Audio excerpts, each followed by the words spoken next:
আসসালামু আলাইকুম প্রিয় দর্শক, অন্য মঞ্চের আলাপচারিতায় আপনাদের সকলকে আমন্ত্রণ জানাচ্ছি। প্রধানমন্ত্রী তারেক রহমানের প্রথম ঈদ ও কারাবন্দী আওয়ামী লীগ। দর্শক, সময়ের নিয়মে আবারও একটি ঈদ এসে হাজির হয়েছে। আগামীকাল পবিত্র ঈদ উল ফিতর। আপনাদের সবাইকে আগাম ঈদ মোবারক, ঈদের শুভেচ্ছা জানাই। এই ঈদটা যখন এলো তখন বাংলাদেশের ক্ষমতার মসনদে একজন নয়া প্রধানমন্ত্রী, বিএনপি চেয়ারম্যান তারেক রহমান ঈদ করছেন। বিভিন্ন গণমাধ্যমে প্রকাশ হচ্ছে যে তিনি কিভাবে ঈদ করবেন, কিন্তু অন্যদিকে মুদ্রার উল্টো পিঠের চিত্র যদি আপনি দেখেন, আওয়ামী লীগ বাংলাদেশের আরেকটি প্রধান রাজনৈতিক দল, তারা কিভাবে ঈদ করছে। তাদেরকে যদি বলেন কারাবন্দী, তাহলে ভুল হবে না। ঈদের ঠিক প্রাককালে, ঈদের দুদিন আগে গতকাল মির্জা ফখরুল ইসলাম আলমগীর একটা মন্তব্য করেছেন, বেফাস মন্তব্য করেছেন। আওয়ামী লীগের রাজনীতি নিষিদ্ধ আছে, নিষিদ্ধই থাকবে, অন্যরা রাজনীতি করছেও। আওয়ামী লীগকে নাকি জনগণ প্রত্যাখ্যান করেছে। নির্বাচনের 1 মাস পেরিয়েছে মাত্র। মির্জা ফখরুল ইসলাম আলমগীররা হয়তো ভুলে গেছেন যে বাংলাদেশের একটি পাতানো নির্বাচনে তুমুল প্রতিদ্বন্দ্বিতাপূর্ণ যারা প্রতিদ্বন্দ্বী পক্ষ, তাদের সাথে প্রতিদ্বন্দ্বিতা করে মির্জা ফখরুল ইসলাম আলমগীররা ক্ষমতায় আসেননি। এটি মির্জা ফখরুল ইসলাম আলমগীররা ভুলে গেছেন। এমনকি তারেক রহমানও ভুলে গেছেন। তারেক রহমানের আপনি দেশে আসার সমীকরণ থেকে শুরু করে নির্বাচনে সমর্থন পাওয়া, নির্বাচনে জয়ী হওয়া, সব যদি বিশ্লেষণ করেন, তারেক রহমান যখন দেশে আসলেন 25শে ডিসেম্বর 2025, তার 1 মাস আগেও তারেক রহমানের নিজের স্বীকারোক্তি, সামাজিক যোগাযোগ মাধ্যমে আপনি স্বীকারোক্তি দেখেছেন যে তিনি কেন দেশে আসতে পারছিলেন না। তখনও তিনি জানতেন না তিনি দেশে আসতে পারবেন। আজকে তিনি প্রধানমন্ত্রী হতে পারবেন, জানতেন না। কিন্তু সমীকরণটা কোথায়, কি তার বাধা ছিল? আমার দেশে আসার সিদ্ধান্তের ক্ষেত্রে আমার একক হাত নেই। হাতটা কার হাতে তিনি দেশে এসেছেন? কার হাতে তিনি বিএনপির সরাসরি রাজনীতি, অনলাইন রাজনীতি থেকে শুরু করে সরাসরি রাজনীতিতে প্রবেশ করতে পেরেছেন? কার হাতে, কার ইশারায় তিনি প্রধানমন্ত্রীর পদ অলঙ্কিত করেছেন? মাইন্ডেড, এগুলো মনে রাখতে হবে। সেই জায়গায় তারেক রহমান কিংবা তার দলের মহাসচিব যদি মনে করেন যে আমরা তো এখন ক্ষমতায়, আপনারা আসলে ক্ষমতায় নন। কারণ নিরঙ্কুশ সংখ্যাগরিষ্ঠতা বলেন আর যেটি বলেন না কেন, এটা রাতের ভোট বলেন কিংবা আগের দিন বিকেলের ভোট বলেন বা যেভাবে হোক, এটা নিরঙ্কুশ সংখ্যাগরিষ্ঠতা বলে না। এমনকি ভোটের দিনেও আপনাদের চিঠি চালাচালি আমরা দেখেছি। ভোটের দিন দুপুর বেলায়ও ভোট কেন্দ্রে ভোটারদের উপস্থিতি নিয়ে শঙ্কিত হতে দেখেছি। আপনারা ধরে নিয়েছিলেন, ভেবেছিলেন যে এই ভোট বিশ্ববাসীর কাছে স্বীকৃতি লাভ করবে না। আপনারা সেই ভোটে জিতে সাময়িক মুখ রক্ষার, বাংলাদেশ রক্ষার ক্ষমতার মসনদে বসেছেন।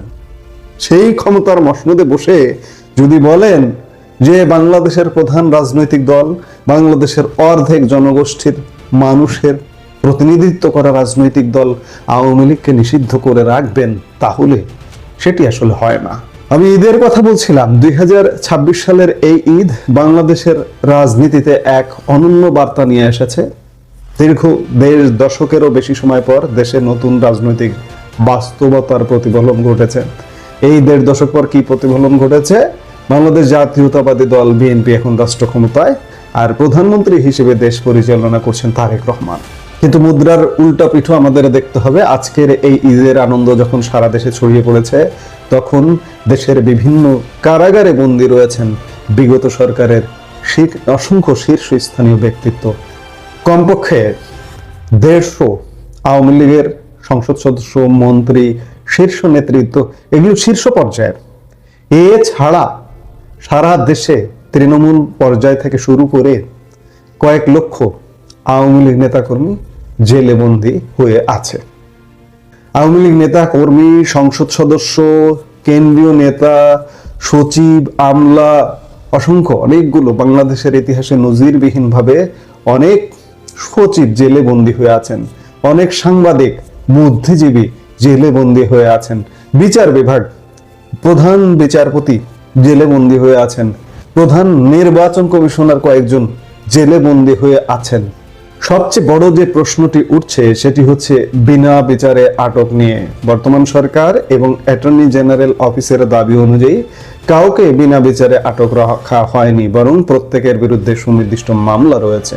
কিন্তু প্রশ্ন উঠছে, মামলা থাকতে পারে কিন্তু মামলার জামিন হতে হবে। যতক্ষণ পর্যন্ত একজন অভিযোগ প্রমাণিত না হন তিনি জামিনে থাকবেন। অভিযোগ প্রমাণিত হলে, সাজা ঘোষিত হলে সেই সাজা অনুযায়ী তিনি জেলে আটক হবেন, সাজা ভোগ করবেন। কিন্তু সত্যিকার অর্থে গত ইউনূস সরকারের আমল থেকে এখন পর্যন্ত বহু মানুষ বিনা জামিনে অন্যায়ভাবে জেলে আটক হয়ে আছেন।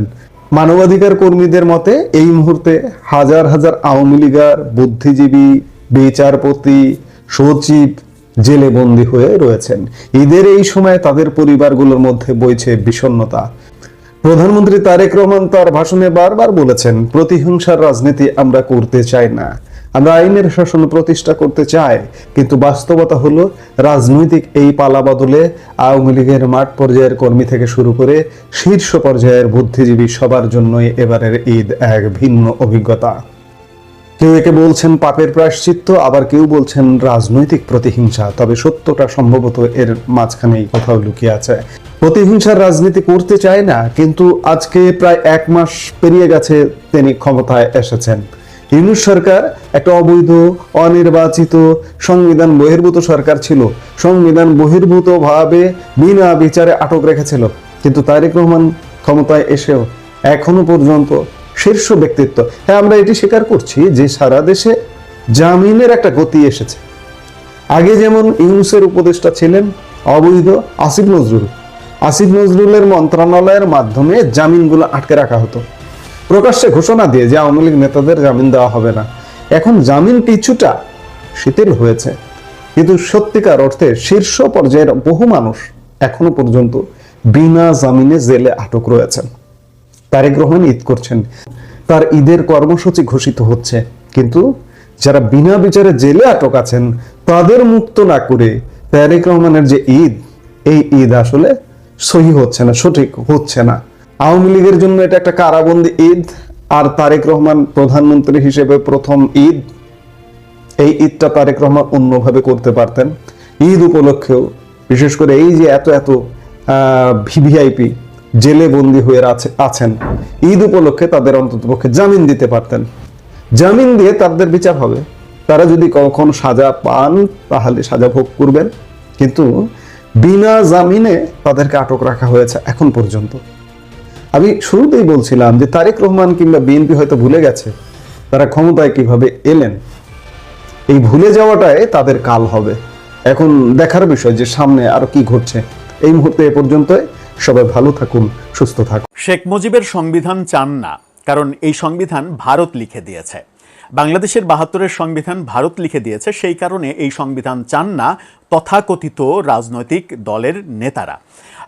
এই ধরনের মন্তব্য যারা করে তারা রাজনীতির আস্তাকুড়ে পড়তে বাধ্য হবে কি একটা সময়? এই প্রশ্ন হয়তো জাতির সামনে কিছুদিন পরে উঠে আসতেও পারে। শেখ মুজিব একজন ব্যক্তি, বঙ্গবন্ধুকে মানে শেখ মুজিবকে বঙ্গবন্ধু বলার এদের তো প্রশ্নই আসে না, কারণ শেখ মুজিবের কবর রচনা করতে চায় তারা প্রতিনিয়ত। সে মুজিববাদের কবর রচনা করতে চায়, একজন মৃত মানুষের কবর প্রতিনিয়ত রচনা করতে চায় এরা। ৭২-এর সংবিধানকে মনে করে শেখ মুজিবের সংবিধান, এরা ৭২-এর সংবিধানকে মনে করে ভারতের লেখা সংবিধান। এবং সেরকম অধ্যত্বপূর্ণ বক্তব্য একের পর এক দিতে দেখেছি আমরা। ছুঁড়ে ফেলা হবে, কবর রচনা করা হবে, এবং আবারও যখন নির্বাচনে ভরাডুবি হলো, তাদের স্বপ্ন সফল হলো না।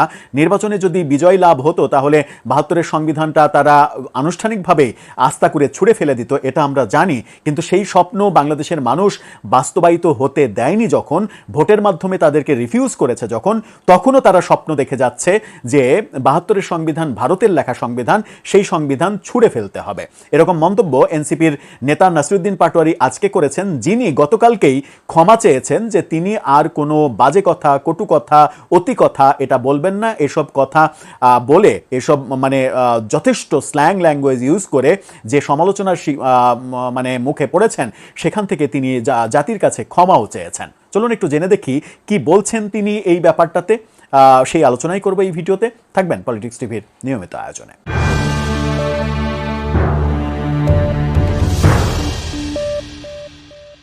দর্শক, বলছিলাম শেখ মুজিবের সংবিধান, ৭২-এর সংবিধান, সেটা নাকি ভারতের লেখা, সেটা ছুঁড়ে ফেলে দিতে হবে, আস্থা করে ফেলে দিতে হবে, সেটা থাকবে না, সেটা রাখা যাবে না, কারণ ওটা ভারত লিখে দিয়েছে।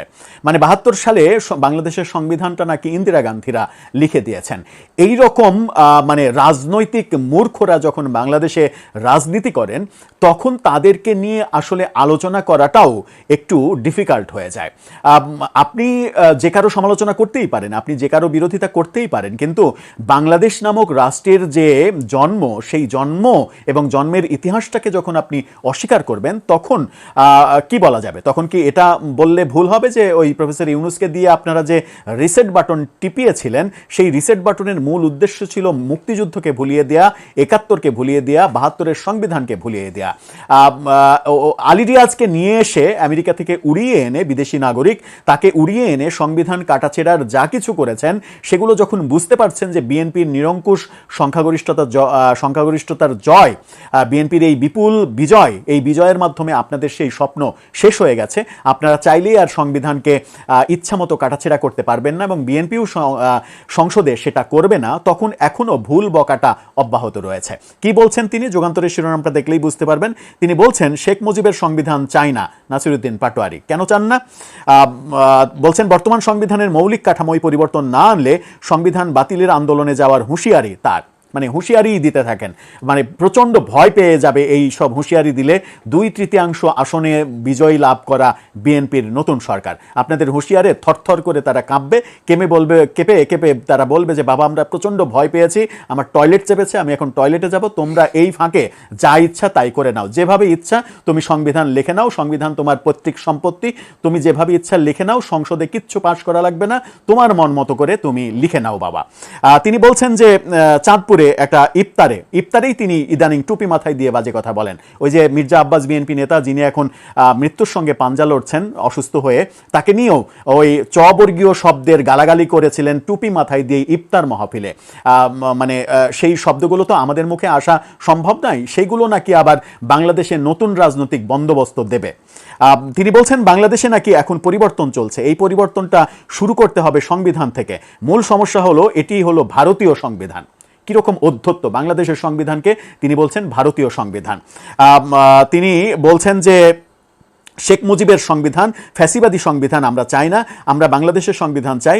এখন আমরা কথা তুলেছি সংবিধানের মৌলিক স্ট্রাকচারে ডেভেলপ করতে হবে, তারা সেটি না করলে সংবিধান ছুঁড়ে ফেলে দিতে হবে, আমাদের হয়তো সংবিধান ছুঁড়ে ফেলার কর্মসূচিতে যেতে হবে। যান না, খুবই সহজ তো।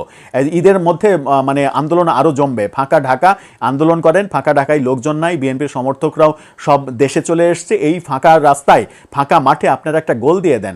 ওই কথায় কথায় যমুনায় যে ছুটে গিয়েছিলেন, আপনাদের শীতল বৃষ্টি উদযাপন করতে দিয়েছিল প্রফেসর ইউনূস মেটিকুলাস ডিজাইনে। একটু গুলশানের ওই যে 168 না 69 না কত নাম্বার বাসায় বর্তমান প্রধানমন্ত্রী থাকেন, সেখানে একটু যান না, গিয়ে একটু আন্দোলনটা জাঙ্গা করেন না। এই আন্দোলন যখন বলছেন এটা ভারতের সংবিধান, এই সংবিধানকে ছুঁড়ে ফেলতে হবে, তখন এটা নিয়ে, এই ফটোকার্ডটা নিয়ে বাংলাদেশের বিনোদন সাংবাদিক একজন, অনেকেই এটা নিয়ে লেখালেখি করছেন। বিনোদন সাংবাদিক নিপু বড়ুয়া আমার খুব কাছে মানে পছন্দের একজন মানুষ, তিনি ফেসবুকে একটা পোস্ট দিয়েছেন। তার পোস্টটা দেখে নিন, খুবই মজার একটা পোস্ট। এই একটা পোস্টেই নাসিরউদ্দিন পাটোয়ারির ওই বক্তব্যকে মানে মোকাবেলা করার জন্য আমার মনে হয় যথেষ্ট। তিনি বলছেন, ভারতের চাউল তেল খেলে এ ধরনের কথা বের হবে, এটাই স্বাভাবিক। অর্থাৎ ভারতের চাল খাচ্ছেন, ভারতের ডাল খাচ্ছেন এবং ভারতের ডিজেলে যে বাস চলছে সেই বাসে চলছেন। যদিও আপনারা বাসে চলেন না, কারণ আপনারা তো কোটি কোটি টাকার মালিক, আপনারা তো প্রাডোতে চড়েন। প্রাডো তো আর ডিজেলে চলে না, প্রাডো চলে অকটেনে, আর অকটেন ভারত থেকে আপাতত আসছে না। সুতরাং ভারতের চালটা খাচ্ছেন, চালটাও হয়তো খান না, কারণ ভারত থেকে তো মোটা চাল আসে। আপনারা তো পাকিস্তানি চাল খান, পাকিস্তানি বাসমতি চাল না হলে আপনাদের চলে না। ডালটাও, সেটাও হয়তো পাকিস্তানি ডাল আপনারা বেছে বেছে খান। সেই ব্যাপারগুলো হতে পারে, ভারতের ডাল আপনাদের পেটে বোধহয় যায়নি। তিনি লিখছেন, সব কিছুতে ভারত বিরোধী কথা বললে কিছু মানুষের বাহবা, লাইক, কমেন্ট জোটে, কিন্তু ভারতের তেল চাউল ছাড়া আবার চলে না। বাংলাদেশের বাস্তবতা কি? ঢাকা না দিল্লি, ঢাকা ঢাকা এই স্লোগান একদিকে দেন, আর একদিকে ভারত থেকে হাজার হাজার মেট্রিক টন চাল আমদানি করেন। ঢাকা না দিল্লি স্লোগান দেন, আবার যখন সরকার ভারত থেকে ডিজেল আমদানি করে, ডিজেল যখন ভারত দেয় ওই পাইপলাইন দিয়ে, যে পাইপলাইন ফ্যাসিস্ট শেখ হাসিনা তৈরি করে গিয়েছিলেন, সেই পাইপলাইন দিয়ে যখন ডিজেল আসে তখন আপনারা একটা কথাও বলার সাহস রাখেন না যে ভারতের ডিজেল আমরা নেব না, কারণ ওই কথাটা বললে দেশ যে অচল হয়ে যাবে সেটা আপনারা খুব ভালোভাবে জানেন। তার মানে সুখের সময় যখন একটু আরাম লাগে তখন ঠিক আছে, আর মানে চাল আমদানির সময় ঠিক আছে, ডিজেল আমদানির সময় ঠিক আছে, ডাউল আমদানির সময় ঠিক আছে, আপনার প্রফেসর ইউনূস যখন মেটিকুলাস ডিজাইনে কম দামে ইলিশ রপ্তানি করছেন তখন ঠিক আছে, ইলিশ উপহার দিচ্ছেন তখন ঠিক আছে, আপনার মানে নিরাপত্তা উপদেষ্টা থাকাকালীন ডক্টর খলিলুর রহমান যখন ভারতের নিরাপত্তা উপদেষ্টার কাছে গিয়ে মিটিং করছেন তখন ঠিক আছে।